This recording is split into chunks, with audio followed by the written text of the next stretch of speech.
So Sylvaine is a multi-instrumentalist playing a mix of shoegaze, black metal, post-rock, and maybe a bit of other stuff, whose second album, Wistful, will be released on May 13th. Sylvaine, how are we? Thank you so much for joining me. Oh, thank you so much for having this interview. I'm doing just fine. At the moment, everything's more or less kind of done for the second album, so I'm enjoying some kind of downtime to get back to writing again. So I'm starting the work for the third album and getting ready to kind of start thinking about the live version of the band. So yeah, life is good. I can't complain. Oh, that's awesome. So let's strip it back to basics. Tell us a bit about you, your background, and what made you want to form this project, because it is basically your solo effort. Yeah, that's right. It's basically, well, the studio side of the project is basically just me, and I have some musicians come in and help me with the parts that I feel I don't do justice to myself. But yeah, ever since I was a child, I've been surrounded by music because a lot of my family, including my parents, are musicians and have been working in the music business.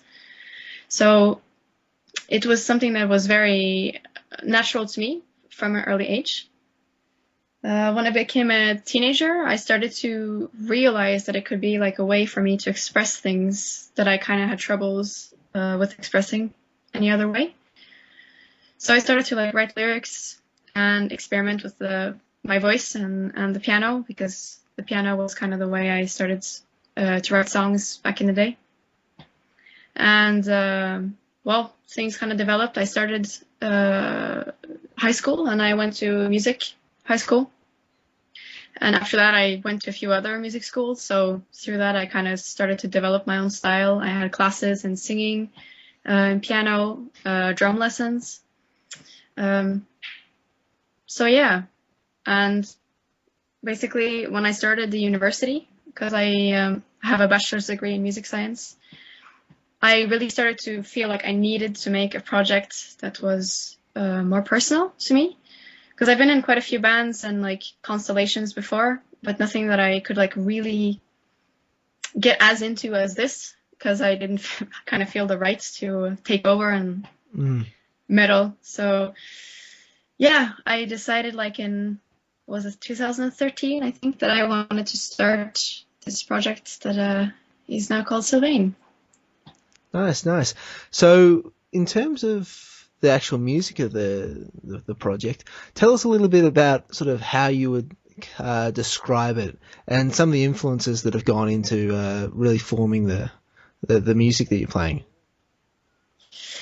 Yeah, it's always kind of a tough question to answer, like what exactly is the style I'm doing. But what I usually say is that I always was fascinated by kind of this duality between a harsh side, like a heavy side, like you can find in metal, and a more like atmospheric, beautiful, melodic side to music.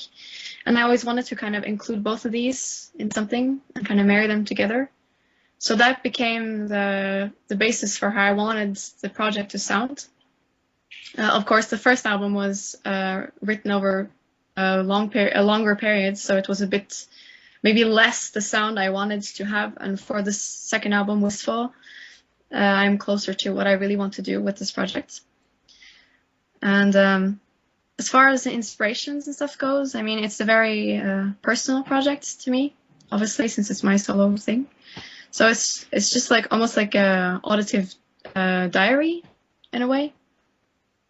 So I use it to express things and deal with like conflicts and stuff I have inside me.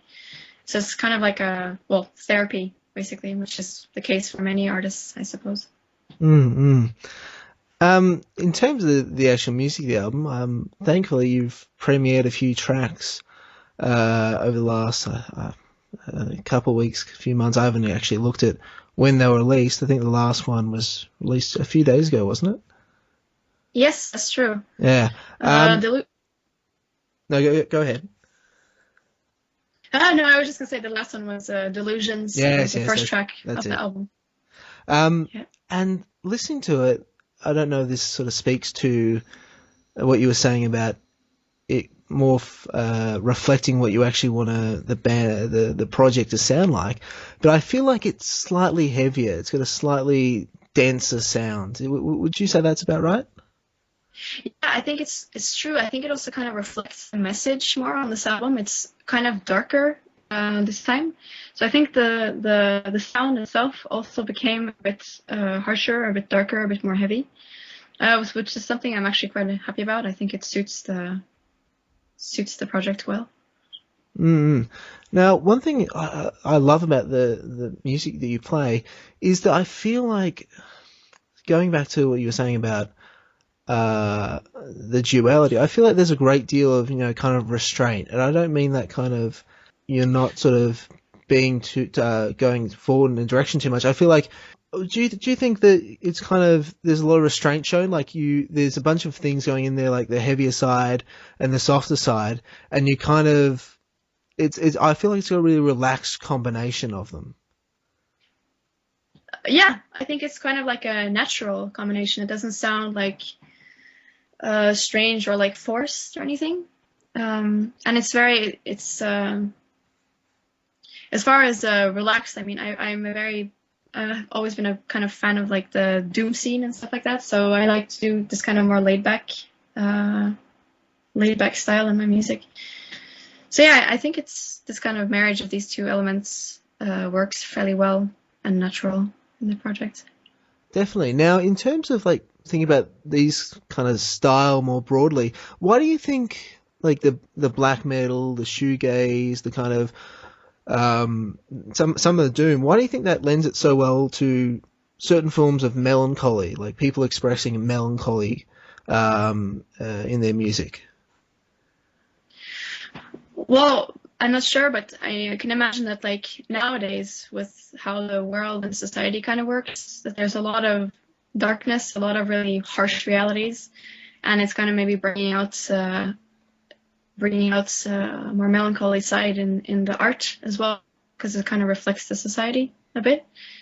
I don't know if that's the case for everyone, but I know for me it's actually a part of the kind of like reflection of the outside world versus how I feel in my inside world kind of thing, reflects in maybe a more melancholy tone. So maybe this is why this kind of music speaks more to people now. I'm not sure, but could be a reason. Now, you cite Alcest as an influence, and you've in fact toured with them and had, the mastermind behind it. He was a session musician on the new album. What was it like working with someone who's impacted you? I must say it was really, really cool to, first to tour with them in South America. That's something I couldn't even have dreamt of happening in like a million years. And then having him want to participate to this new album, it was truly an honor. And because it's one of my favorite bands, it's, of course, it makes even more of an impact on me.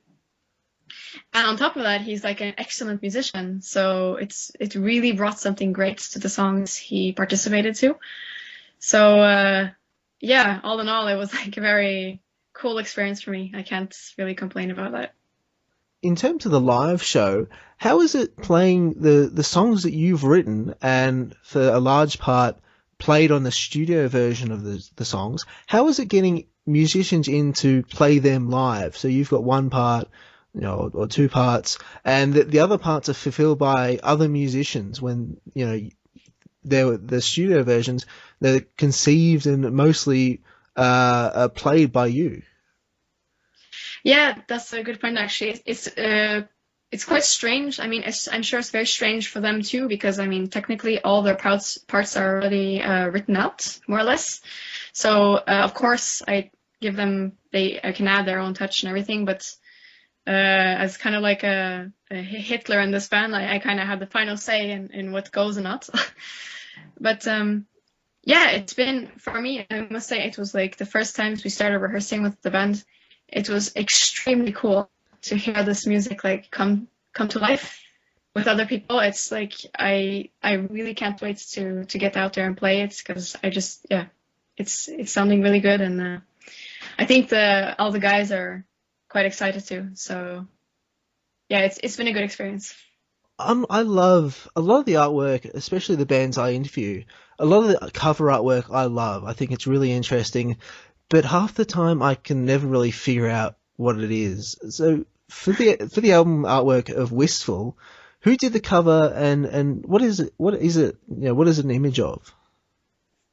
Yeah, that's actually a good question. I wanted for the cover, I wanted something that was a bit enigmatic. Like I wanted it to be like a character, but not evident what it was.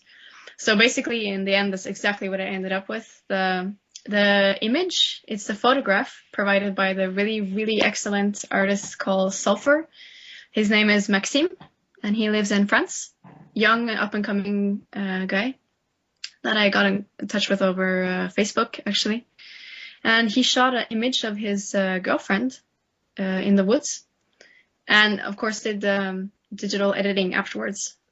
And that's basically how the cover was made. So it's actually a woman sitting on the forest bed, and that's what you see on the cover. Oh, cool. One of the things that terrifies me about life is the fact that you've got, you know, people like yourself, excellent, you know, talented people who have already achieved a lot in a very short space of time and still got, you know, God willing, a long, long time to go. Do you ever consider that, the fact that you've already, you know, in relative youth, and you've already achieved quite a lot? Well, actually, when you say it like that, that's quite funny, because for me, I mean, I only consider this the beginning, and I'm not even like close to where I want to be yet. But yeah, that's true. Actually, I've been speaking with like some friends and around me, and it's true that we really have to remember that, like, I have to appreciate where I am, which I really do. But yeah, it's kind of, I guess it's kind of abstract and a bit difficult to think about when you're in it yourself. Mm. But yeah, I'm super, super happy so far with how things are going, and I really will work my ass off and cross my fingers to make things go further. Final question. Is there any particular origin of the name of the project? Yeah, there is actually. So I kind of wanted to have a name that was kind of related to nature, as it's a really big inspirational source to me, especially coming from Norway and stuff. I mean, I grew up walking in the woods close to my house, and yeah, it's been an important part of my life. So I kind of got connected to the word Sylvaine, which is like, or Sylvain, yeah, I don't know, that's the way you pronounce it. It's like a forest spirit. And but I realized that there was another band called that, and I figured, well, maybe it's not super original. So then I thought I would mix in the literary influence that I have, because I absolutely adore like kind of old-fashioned poetry and stuff like that. And so I took and kind of put together the word Sylvain and the poet Paul Verlaine, the French poet, symbolist poet, and yeah, it became Sylvain. So it's like kind of a mashup of two words. And actually, I found out later that it's a butterfly too, which was, I don't know if it's a bonus or not, but it is what it is. So. Fair enough. Sylvain will be releasing her second album, Wistful, on May 13th. Sylvain, thank you so much for joining me. Thank you so much. It was a pleasure.